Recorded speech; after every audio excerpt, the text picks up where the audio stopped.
সবাই টাকা দিয়ে তেল নিতেছে, তাহলে এই প্রবলেমটা কেন হবে? হয় বন্ধ করে দেয়, নাহলে ঠিক মতো তেল দে।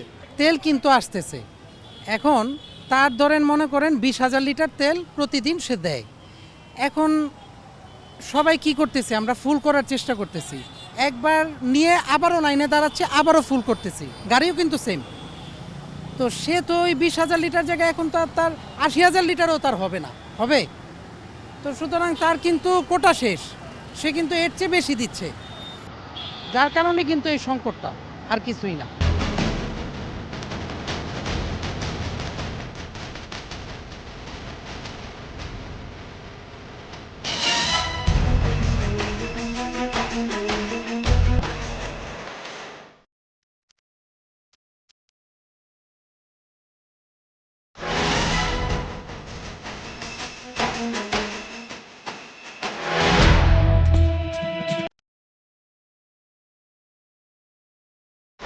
দর্শক শুভেচ্ছা। 21 টেলিভিশনের নিয়মিত আয়োজন জনতার কথা অনুষ্ঠানে আপনাদের স্বাগত জানাচ্ছি আমি আসিফ সুমিত। আপনারা জানেন সমসাময়িক ইস্যুতে সাধারণ মানুষের মতামত তুলে ধরতে 21 টেলিভিশনের এই আয়োজন। আমাদের প্রত্যাশা দেশের শক্তিশালী গণতন্ত্র, আমরা চাই সরকারকে সহায়তা করতে।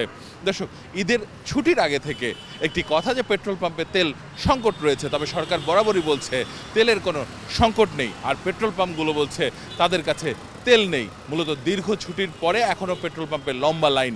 সাধারণ মানুষ কি মনে করেন এ বিষয়ে? তেল তো পর্যাপ্ত পরিমাণে আছে, কিন্তু আর মনে হয় সংকটকেও নিজ থেকে করতেছে, নাইলে তো তেল থাকার কথা। বাংলাদেশে তো এমন বড় নাই যে নাই যে তেল মজুত করে রাখছে যে আমাদের এখানে সংকট দেখা দিবে না। এটা তো স্বাভাবিক, সারা পৃথিবীতে তেলের সংকট। প্রত্যেকটা পেট্রোল পাম্পে যদি তেল দেয় তাদের তেলের কোনো ঝামেলা হয় না ভাই। আজকে একদম যদি তেল দেয় ভাই, 2 দিন তেল দেয় না ভাই। হয়তো গভর্নমেন্ট তার ভাবমূর্তি ঠিক রাখার জন্য বলছে তেল আছে অ্যাভেলেবেল, অথবা পাম্পের ওরা হয়তো বা প্রাইস বাড়ানোর জন্য হয়তো বা কোনো একটা কিছু করছে। অ্যাকচুয়ালি সাধারণ মানুষ হিসেবে আমাদের তো এই ভোগান্তি ছাড়া আর কোনো কিছু করার অপশন নাই, আমাদেরকে ওইটা নিয়েই থাকতে হচ্ছে, যে যেটা বলছে সেটাই মানতে হচ্ছে। তেল যদি সংকট না থাকে তাহলে পাম্পগুলো তেল দিচ্ছে না কেন, এটা সরকার তদন্ত করুক। আমরা খবরে দেখতেছি যে আপনার বন্দরে অনেক জাহাজ, কিন্তু এই জাহাজের তেলগুলো কোথায় গেল? পাম্পে যদি তেল না থাকে, ওনারা তো আর মিথ্যা কথা বলে না, আমরা 3 ঘন্টা দাঁড়ায় থাকা তেল পাচ্ছি না। তা সরকার কি করে? সরকার তো এটা সম্পূর্ণরূপে ব্যর্থ। আর কত মিথ্যা আশ্বাস দিবে আমাদের? সবাই টাকা দিয়ে তেল নিতেছে, তাহলে এই প্রবলেমটা কেন হবে? হয় বন্ধ করে দেয়, নাহলে ঠিক মতো তেল দে। তেল কিন্তু আসতেছে এখন। তার ধরেন মনে করেন 20,000 লিটার তেল প্রতিদিন সে দেয়। এখন সবাই কি করতেছে, আমরা ফুল করার চেষ্টা করতেছি, একবার নিয়ে আবারও লাইনে দাঁড়াচ্ছে, আবারও ফুল করতেছি, গাড়িও কিন্তু সেম। তো সে তো ওই 20,000 লিটার জায়গায় এখন তো আর তার 80,000 লিটারও তার হবে না, হবে তো। সুতরাং তার কিন্তু কোটা শেষ, সে কিন্তু এর চেয়ে বেশি দিচ্ছে, যার কারণে কিন্তু এই সংকটটা, আর কিছুই না। সরকার যখন বলতেছে যে তেল নেই, তেল আছে, তাহলে আমরা এত ভোগান্তিতে পড়তেছি কেন?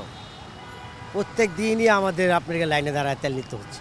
সরকার বলতে তেল আছে, ওরা বলে তেল নাই, তাহলে এটা ইয়ে না, ইয়ে হলো না, ফাজলি মিলো না। কালকে গাবতলি পর্যন্ত গেছি, গাবতলি পর্যন্ত পুরো লাইন দেখি সব বন্ধ, তেল নাই কোথাও নাই।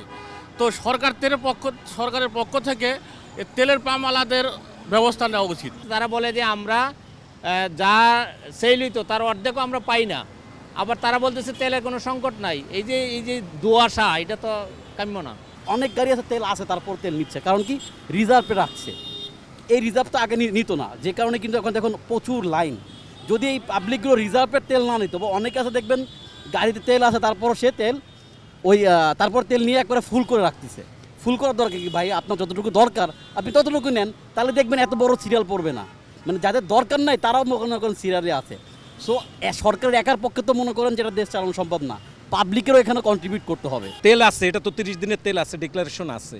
এখন আপনি যে পেট্রোল পাম্প প্রতিটা পেট্রোল পাম্পে পৌঁছাই দিবে, সেই ধরনের ক্যাপাবল তো আমাদের দেশ না। তেল নাই বলে এত যানজট, এবং সে তার চাহিদা পূরণ থাকা কালীন আপনার সবাই ট্যাঙ্কি ভরে তেল নিচ্ছে।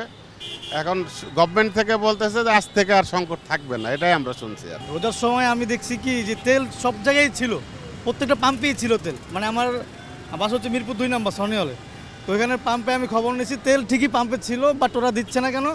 এটা ওদের উপর থেকে বলা হচ্ছে যে এখন দিবে না, তেলের দাম বাড়াবে এই জন্য। আর দ্বিতীয় কথা হচ্ছে কি, তেলটা না দেওয়ার কারণে আপনার ওই যে অনেক রাইডাররা আছে, বাইকাররা আছে, ওরা কি করে তেল এক ট্যাঙ্কি ভরা বাসায় রাইখা আবার তেল নিতে আসে। এরকম কয়েকজনকে আমি দেখছি সেম। তো এই জিনিসগুলো আসলে ভাই আমরা যদি বয়কট না করতাম বা আমরা যদি তেল মানে না নিতাম এরকম সিরিয়ালি, তাহলে এরকম কিছু হতো না, মানে ওরকম আপনার ঝামেলাটা হতো না। উৎসুক জনতা তেলের জন্য মানে পাম্পে খুব ভিড় করছে, কিন্তু ওদের বোঝানো যাচ্ছে না যে তেল নেই আসলে। তারপর ওরা ওদের যে গোপন ট্যাঙ্কি আছে ওটা ওপেন করে দেখাইছে যে তেল নেই। এখন আমরা যারা আছি আমরা তো প্রয়োজন যতটুকু আছে ততটুকু তেল নিচ্ছি, কিন্তু তেলের নিতে আইসা তো অনেক ভোগান্তি সৃষ্টি হইতেছে।